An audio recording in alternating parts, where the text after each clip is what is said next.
Good morning, my beautiful followers. How's everyone doing on this gorgeous Monday? I am so happy. Yesterday, the sun decided to come back out. I do not like dreary weather. I just don't.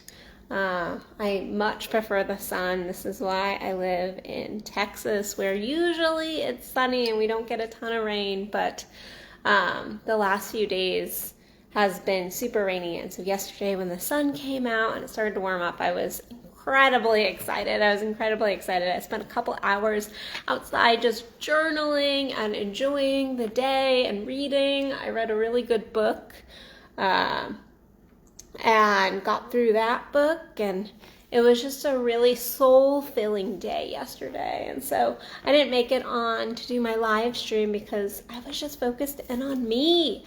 Which sometimes, especially on a Sunday, Sundays just have this energy of, really going inward. And so yesterday I just spent my day going inward and really filling. And so if you've been following me, last week I talked about this cleaning, cleansing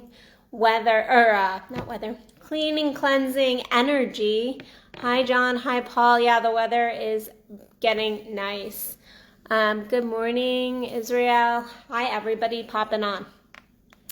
But last week I talked about this clearing and cleansing energy and how I was going in and I was clearing shit out, and I was just getting the energies in my home cleared out, in the office space, and just really clearing out the clutter, which I know so many people did last week.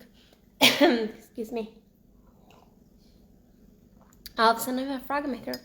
And then this weekend I talked about this filling and how we do all this clearing, we do all this cleansing, but then we have to fill. We have to fill the empty spaces. I wrote an article about it, so go head over. You can read that. But once we clear, once we empty our cup out, we have to fill it with something. And we will fill it with something.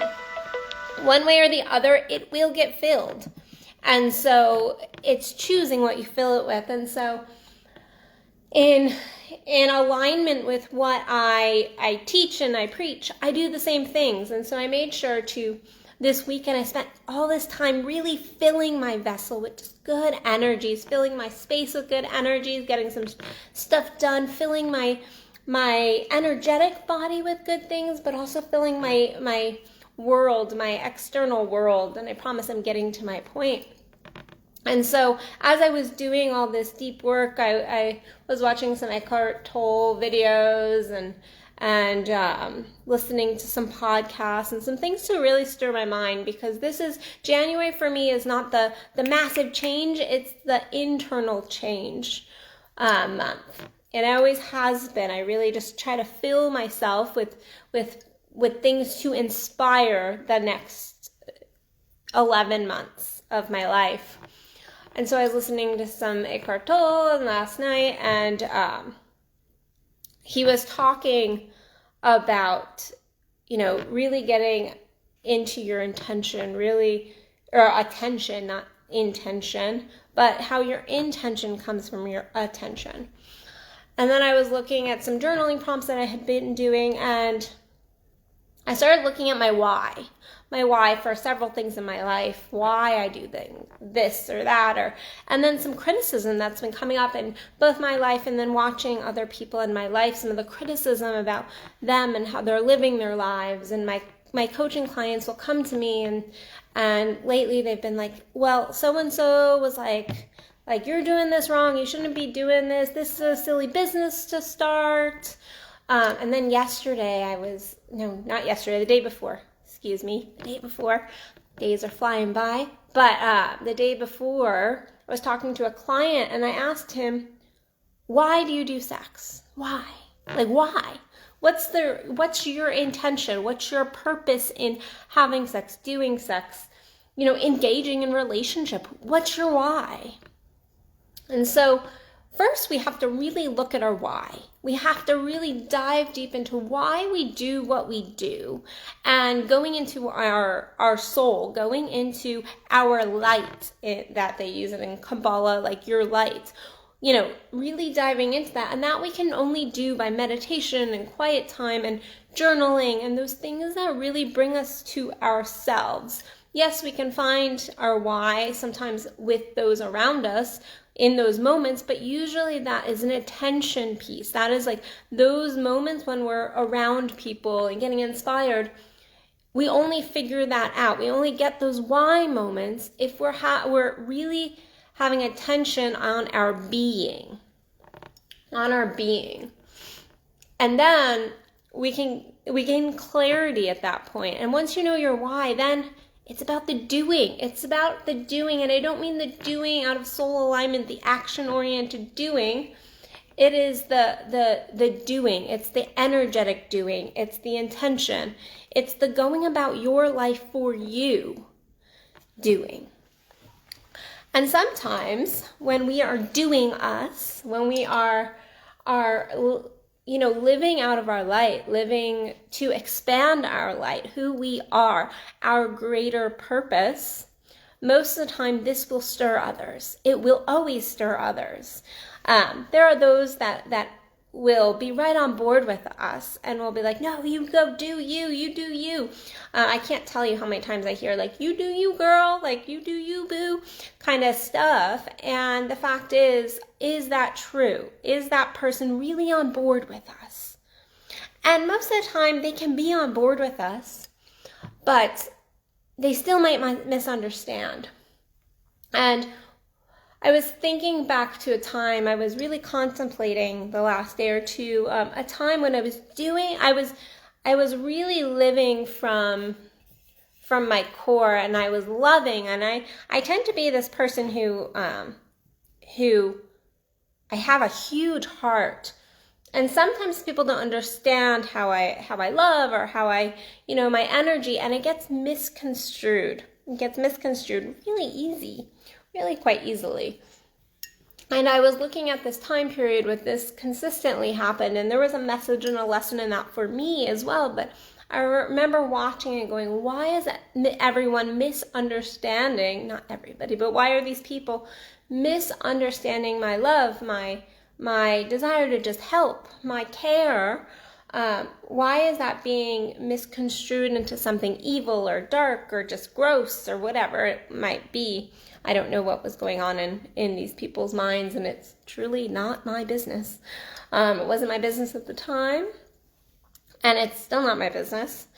But the fact is, when we live from our light, when we live from our core, when we truly act out of our soul, we will get misunderstood.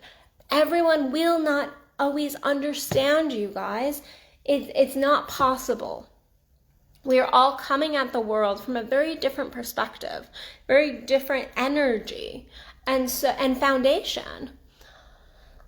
And somebody who is at a vibration of, let's scale it just for the ease, at a vibration of like an 8, somebody who's at a vibration of a 2 is not necessarily going to understand the vibration of the 8. They're not going to be able to reach each other. So that 2 is going to misunderstand the 8, and the 8 is going to misunderstand the 2 potentially as well, because there's just a difference. Our life experiences often do this to us. So if you have somebody, if you've lived your life experience and consistently seen that people aren't trustworthy, if this is a belief system that you've built, then you will always look and go, why is that person doing that? Why is that person doing that? Do they have some ulterior motives? You get into a level of mistrust with people. My point is that at the end of the day, we have to do it anyway. We have to do us anyway. We have to live our lives for us anyway, and we're gonna be misunderstood, and that's okay. That's okay. That doesn't mean that we need to stop. We need to stop being us. When we stop going internally and being us and shining our light in whatever way we are called to shine our light, that is when we get super, super out of alignment. This is when we get into depression, we get into anxiety, when we just get off the tracks because we're trying to be understood or accepted by everybody else in our lives instead of just doing us. And this can be seen as a very self-centered thing, or selfish thing, which it is a selfish thing, and it should be selfish. But there's a difference between selfishness and self-centeredness. Self-centeredness is only caring, focusing in on self, like doing it at the expense of others. Selfishness is just taking care of yourself so that you can shine your light more, so you can be the light more. If you're self-centered, there's no light in self-centeredness. Now, selfishness has so much light in it. That means that you're taking care of self to push forward. But getting back to the doing us, I don't care if it's sex, if it's your career, if it's relationship, if it is, maybe you like to dance, maybe you like to write. I remember, I'll tell a story in a second, but whatever it is, you have to do it for you. You have to do it if it makes you feel good, if it makes you feel full, if it is a soul calling, then that is what you need to do. If it is a soul-aligned step,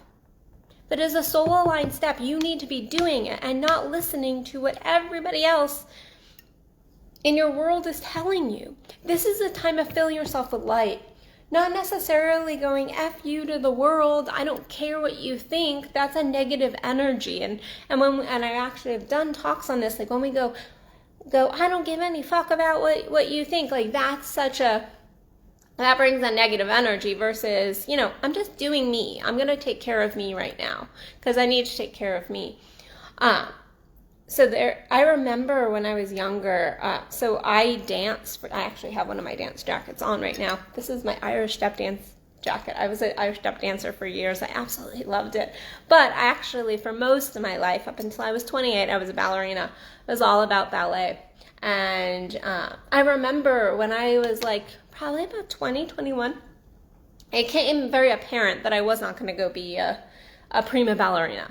I was into psychology. My body had shifted in a way that really I was not going to be. I had amazing feet. I had some really beautiful pieces as a ballerina, which people would be like, oh my God, you have the perfect dancer feet. But in general, I was not going to pursue, it became apparent I wasn't going to pursue ballet as my career path, even though I loved it. And I remember in my 20s, people be asking me, why are you doing it? Why do you keep doing dance? Why do you keep performing? Why do you keep teaching? Why? You're not going to be a prima. You're not going to be, and first of all, I was like, you don't know. Maybe I could meet some somebody who's I want to create a whole ballet around you. And also, in truth, that wasn't what I wanted to do for the rest of my life. It was something I enjoyed, but I remember going, I do it because I love it. I do it because my soul sings when I dance. I do it because it makes me happy, and in turn, when I dance, I always get people that come to me and say, wow, you made me cry. You made me feel something. And so I did it because it was making me happy. But then in turn, it made an impact on others. It truly did. I spent years in ballet. I loved it. My hips can't do it quite the way it did when I was younger, but I loved it. And I did it for me. And I asked this client the other day, I ask my clients all the time when they come to me and they're struggling in their sex, and I go, why do you do sex? Why? And this is how we really get into alignment with, and see our ego truly, is looking at our why, looking at the why we do things in our world, and why we act the way we act.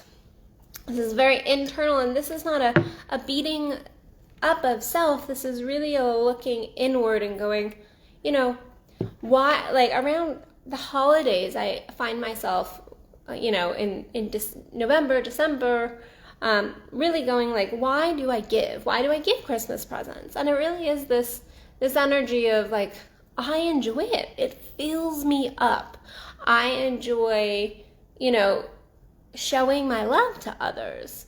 I don't, and this was my why. This is my, and when I lean into my soul, when I lean into my core, I go, I am a giver. I enjoy giving.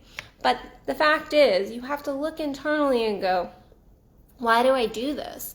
Am I doing this to please somebody else? Am I doing this to get something?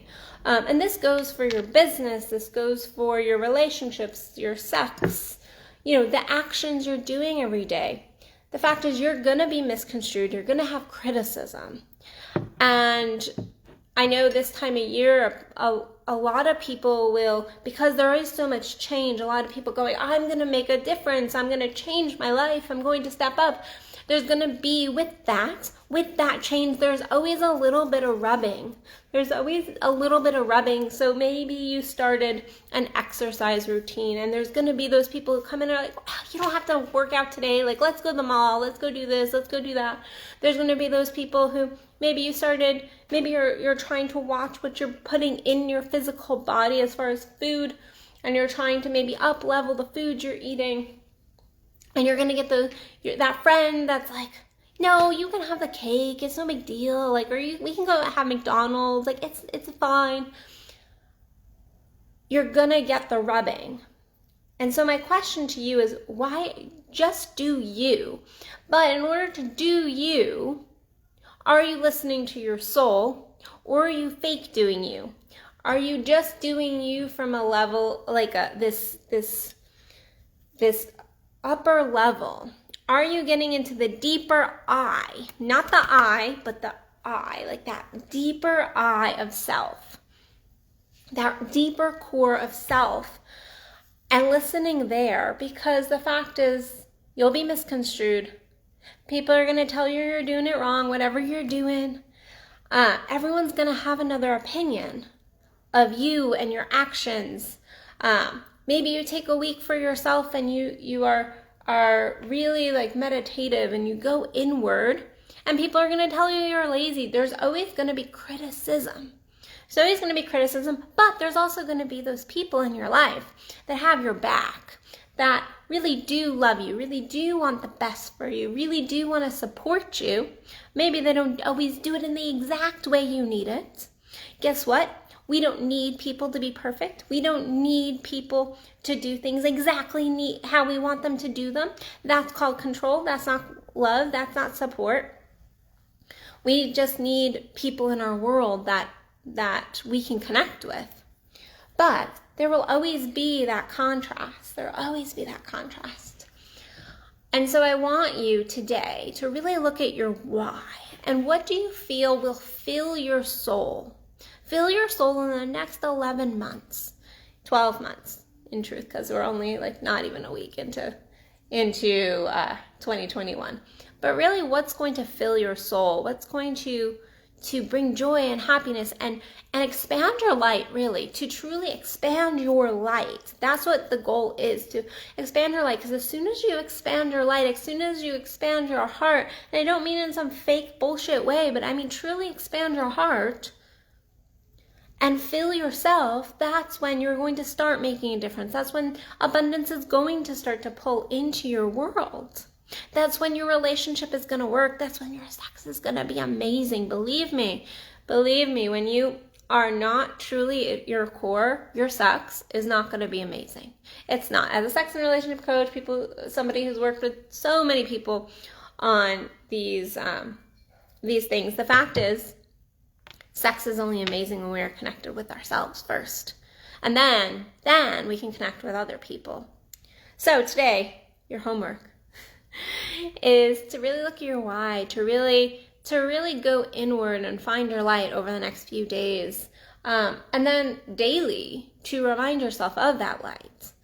And when you get off of that alignment, as we all will, when you find yourself maybe in negativity or frustration or anger or whatever it might be, or just feeling blah or having a moment, to keep coming back to that light, to not force it, to feel those emotions, but to keep coming back to that light and truly experience that. And then at the end of the day, to live your life not based upon what everybody else around you thinks or is perceiving you. So not really caring how others are really filtering your life, your experiences. We can listen to others because there is a gift in that. There is a gift in other people's thoughts about what we're doing, and sometimes we can't see ourselves. There is a piece, if you go into my psychological background, there's this thing called the Joharis Window, which is about, what we see, what others see, what we see and others don't see, what others see and we don't see, what nobody sees and what everybody sees. So there's always a beauty in hearing other people's thoughts and just like thinking on them. But there's a difference between that and living your life based on that. I remember at one point, and I'll tell this little story and then I'll get off my soapbox for the day and go write my article. But I remember there was one day somebody walked into my house and they looked at my walls, and I love putting pictures up of those I love. I love putting pictures up of good experiences in my life, of moments that really, really touched me. And I don't have children, so I don't have children, but I have people in my life that are important, experiences that have really, really impacted me. And I remember somebody walking in my house one day and looking at my wall and going, wow, they were like, you have a lot of pictures of this person up, and you have a lot of pictures of yourself that's a little vain. I thought that was vain at first, but I know you, so I know you're not vain. And I remember that being like a knife to my gut, and I actually ended up going and taking all the pictures down. And I sat for weeks, and I looked at that wall. It's actually the wall right over there in my home, and I remember looking at it and going, and it's because I allowed myself to take away my light, take away my pleasure, take away something that made me feel good every time I looked at the wall, and I got to see my friends' faces, got to see my family's faces, I got to see experiences I had. I got to see even just moments where I was lit up and excited because I maybe was on a Mayan rune, or maybe I was by the beach, or maybe I was just having a good moment.